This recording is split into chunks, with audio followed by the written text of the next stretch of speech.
जय सिया राम। दुर्गा अष्टमी, जिसको महाअष्टमी भी कहते हैं, इसको लेकर के पहले वाली वीडियो में बातें हुई थी तो बहुत सारी जिज्ञासाएं सामने आई। अलग अलग समस्याओं को लेकर माता के कई उपाय श्रीमद् देवी भागवत महापुराण में भी चर्चा इस बात की गई है। आज कुछ उन्हीं उपायों की हम चर्चा करेंगे। चूँकि ममता मई है माँ दुर्गा, और उनकी शरण में अगर कोई भी व्यक्ति जाता है तो निश्चित तौर पे बहुत जल्दी द्रवित हो जाती हैं, और हमेशा भक्तों के लिए उनका जो हृदय है वो द्रवित रहता ही है। ऐसी करुणामयी है माता। इसलिए दुर्गा अष्टमी के दिन या फिर किसी भी शुक्रवार को इस तरह के उपायों को अगर किया जाए भक्ति भाव से तो निश्चित तौर पे देवी की कृपा प्राप्त होती है और मनुष्य को वो समस्त सुख प्राप्त हो जाता है जिसका वो अभिलाषी है, जिसकी वो कामना करता है। चूँकि देवी माँ सभी रूपों में स्थित हैं। बहुत सारे लोग पैसे की तंगी से परेशान रहते हैं। माता से आराधना भी की जाती है कि या देवी सर्वभूतेषु लक्ष्मी रूपेण संस्थिता नमस्तस्यै नमस्तस्यै नमस्तस्यै नमो नमः, कि हे देवी आप लक्ष्मी के रूप में आप ही स्थित हैं और सभी प्राणियों का जो भरण पोषण है वो आप लक्ष्मी रूप में करती हैं। ये माता से आराधना की जाती है। तो जिनके जीवन में भी इस प्रकार की कठिनाई है, धन संपदा को लेकर के वृद्धि नहीं हो रही है या फिर पैसे की तंगी रहती है, हमेशा काम नहीं बन पाता, ऐसे लोगों के लिए एक महा उपाय है। आप इसको दुर्गा अष्टमी को करें या किसी भी शुक्रवार को कर सकते हैं। किसी भी शुक्रवार को श्रीमद् देवी भागवत महापुराण में इन उपायों की चर्चा है। इसलिए ये जो उपाय हैं ये स्वयं सिद्ध है और देवी निश्चित तौर पे इससे प्रसन्न हो जाती हैं। देवी माँ के हम सभी कृपा पात्र बन जाते हैं। तो पहला उपाय ये है कि पान के पत्ते का प्रयोग तो सही पूजा पाठ में होता है, बताने की आवश्यकता नहीं है।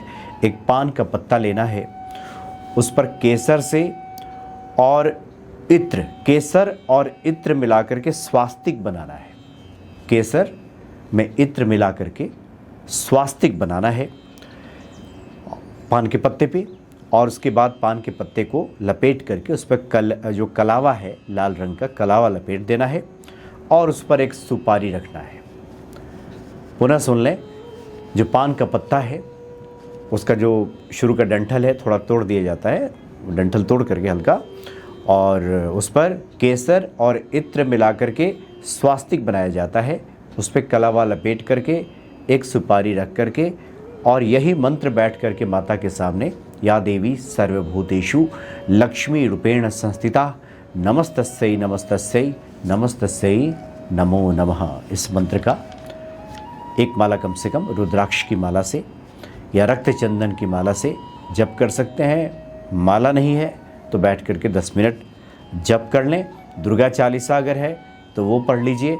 समय बचता है, अगर समय है आपके पास, और कभी भी सुबह से लेकर के रात्रि 9-10 बजे तक, माता की तो वैसे भी निशा पूजा होती है, रात्रि पूजा होती है, 11 बजे 12 बजे रात तक कभी भी किया जा सकता है। शुक्रवार को, दुर्गाष्टमी को बिल्कुल ये किया जा सकता है। तो दुर्गा चालीसा पढ़ लें, या फिर दुर्गा सप्तशती के कुछ लोग कील कवच अर्गला का पाठ करते हैं। आखिर में जो कुंजिका स्त्रोत दिया गया, सिद्ध कुंजिका स्त्रोत, उसका ही पाठ कर लेते हैं। संस्कृत अगर ठीक है तो पढ़ लें, तो दुर्गा चालीसा पढ़ लीजिए। नहीं तो कम से कम एक माला जिस मंत्र की हमने चर्चा की उस मंत्र का जप लें।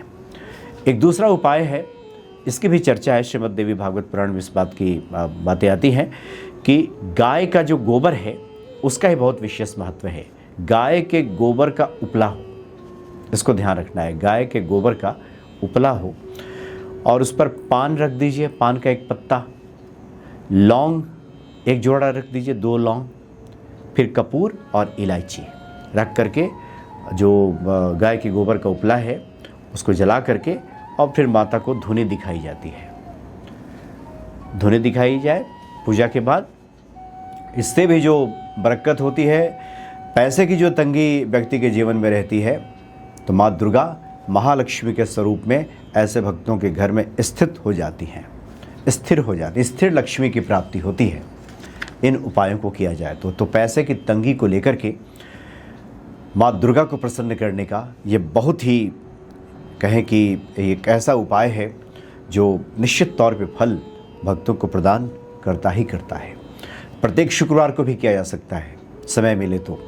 प्रत्येक शुक्रवार को करें तो बहुत बढ़िया। बहुत से लोग हैं जो करते हैं, देवी को धुनी दिखाया जाता है, तो इस प्रकार से ये करें। निश्चित तौर पे माँ दुर्गा की जो कृपा है वो प्राप्त होगी और कल्याण होगा हम सभी का। जय सिया राम।